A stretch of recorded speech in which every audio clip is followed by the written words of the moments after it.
अध्यक्ष महोदय, मैं आपकी धन्यवादी हूँ कि आज मुझे आपने 2024 के इस बजट में अपने विचार रखने का अवसर दिया है और साथ ही मंडी क्षेत्र की जनता जिन्होंने मुझे अपना प्रतिनिधि चुनकर यहाँ उनके पक्ष की बात रखने का मौका दिया है, उनकी भी आभारी हूँ। ये जगह मेरे लिए बहुत नई है, मैं एक नई सांसद हूँ, मगर मुझे इस बात का आभास है कि ये जो 18वीं लोकसभा है ये कोई सामान्य लोकसभा नहीं है। इस लोकसभा का जो चुनाव हुआ है उसमें हमारे जो शीर्ष नेतृत्व हैं, हमारे माननीय प्रधानमंत्री श्री नरेंद्र मोदी जी ने लगातार तीसरी बार प्रधानमंत्री बनकर पिछले 60 सालों का जो रिकॉर्ड तोड़ा है, उसके लिए हम सब उन्हें जो है वो हार्दिक बधाई देते हैं। साथ ही बधाई के पात्र हैं हम सब भारतीय जनता पार्टी के लोग जिन्हें ये सौभाग्य प्राप्त हुआ। और मैं ये भी मानती हूँ कि हमारे भारतवर्ष की जनता जिन्होंने एक स्थिर, सहज और सफल सरकार को चुना है और एक संकल्प को चुना है, वो भी बधाई के पात्र हैं। महोदय जी, हम सब जानते हैं कि आज से 10 साल पहले हमारे देश की अर्थव्यवस्था का क्या हाल था। आज से 10 साल पहले हमारी संघर्षशील जो एक चरमराती और एक लड़खड़ाती अर्थव्यवस्था जो कहीं 11वें-12वें नंबर पर थी और सारा देश जो है उसको लेकर चिंतित रहता था, पिछले 10 सालों में वो अर्थव्यवस्था 11वें से 5वें नंबर पे आई है और बहुत तीव्रता से जो है तीसरे नंबर की तरफ जा रही है। ये जो 2024 का बजट है ये सब वर्गों को जो है वो शक्ति प्रदान करने वाला बजट है।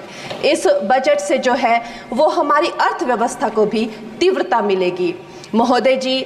और जो हमारा 2047 का जो संकल्प है कि विकसित भारत का जो संकल्प है, हम प्रथम इकोनॉमी बनेंगे, वो भी इस बजट से हम पूरी उम्मीद है एक कदम हम उस संकल्प के जो है वो करीब जाएंगे। महोदय जी, पिछले साल हमारे हिमाचल प्रदेश में एक बहुत बड़ा प्राकृतिक संकट आया, एक बहुत बड़ी बाढ़ आई जिससे ना जाने कितने जन, धन, पशु, ज़मीन की हमारे लोगों को जो है वो हानि हो गई। लेकिन दुख की बात यह है कि अभी भी हमारा हिमाचल प्रदेश जो है उस त्रासदी के प्रभाव से जो है उसके प्रभाव से, उसकी हानि से बाहर नहीं आ पा रहा है। और उसका जो मूल कारण है वो है वहाँ की जो कांग्रेस की सरकार है, उनका जो लापरवाही है और उनकी जो भ्रष्टाचार नीतियां हैं। आज भी हमारे लोग जो हैं उस बाढ़ के प्रभाव से जो पीड़ित हैं। मैं आदरणीय और माननीय हमारी जो वित्त मंत्री हैं श्रीमती सीतारमण जी का मैं आभार व्यक्त करती हूं कि उन्होंने हमारी हिमाचल की जनता के लिए जो है एक स्पेशल रिलीफ फंड की जो घोषणा की है। हम सब हिमाचल वासियों की तरफ से हम आपका अभिनंदन करते हैं और हम आपका आभार प्रकट करते हैं। महोदय जी, मुझे ये जान के और आपको बताकर इस बात की खुशी भी होती है और खेद भी होता है कि जितना काम पिछले 10 वर्षों में हमारी भारतीय जनता पार्टी ने हिमाचल प्रदेश में किया है वो उतना काम हमारे आज़ादी के बाद 60 सालों में भी हिमाचल प्रदेश में नहीं हुआ था।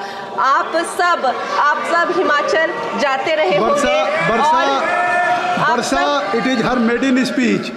आप सब Himachal Varsha, it is her maiden speech, kindly.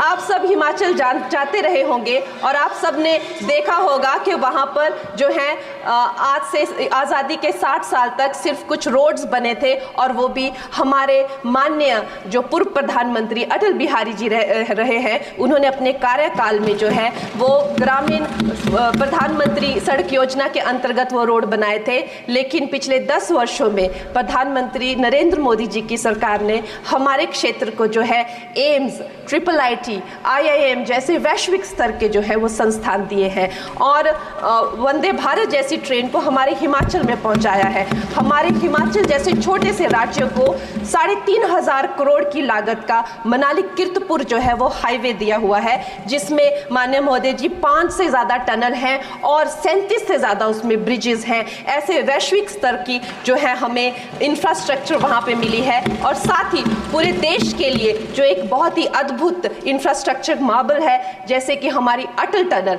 9 kilometre की जो वो अटल टनल है, विश्व की सबसे लंबी टनल है और वो एक सिंगल ट्यूब हाईवे जो है वो पूरे विश्व के लिए जो है एक बहुत बड़ा उदाहरण है। और उसके साथ ही 11,000 करोड़ के हाइडल प्रोजेक्ट्स हमारे हिमाचल प्रदेश को दिए हैं। अगर मैं ये सूची यहाँ पे रखूँ तो शायद आप लोगों का बहुत वक्त जो है इसमें लग जाए, लेकिन लाखों लाभार्थी जो है वो चाहे मुफ्त राशन हो, चाहे पीएम की जो है वो मकान हो या आयुष्मान हो। हमारा हिमाचल प्रदेश एक ऐसे राज्य है जो पूरी तरह से शौच फ्री है और वहाँ घर घर में जो है वो गैस चूल्हे का कनेक्शन लगा है। एक भी माता, एक भी बहन गैस चूल्हे के कनेक्शन के बिना नहीं है। और मेरा ये जो सौभाग्य है 18वीं लोकसभा में, महोदय जी, मेरा ये सौभाग्य है कि जब मैं यहाँ पे आई थी तब महिला आरक्षण बिल जो राजनीति में महिलाओं को जो है 33% आरक्षण देता है, वो बिल भी पारित हुआ था। तो मेरे लिए बड़ी ही ये सौभाग्यशाली जो है 18वीं जो लोकसभा है। और मैं ये कहना चाहूँगी कि ये जो बिल है ये अवश्य ही एम्प्लॉयमेंट हो या चाहे स्टार्टअप इनोवेशंस हो, चाहे हमारे गरीब और मिडिल क्लास को टैक्स रिलैक्सेशन हो या हमारे जो अन्नदाता किसान हो उन पे फोकस हो। ये मैं इसे होलसम बजट कहती हूँ। और मेरी एक प्रार्थना रहेगी हमारे सरकार से कि हमारे मंडी क्षेत्र में अगर एक इंटरनेशनल एयरपोर्ट हो तो अवश्य ही हमारी जनता का टूरिज्म की दृष्टि से बहुत कल्याण होगा। वो हमें ज़रूर इस विषय में सोचें। और मुझे लगता है ये जो बजट है हम हिमाचल के वासी जो हैं इसका पूरी तरीके से जो है वो वेलकम करते हैं। और धन्यवाद।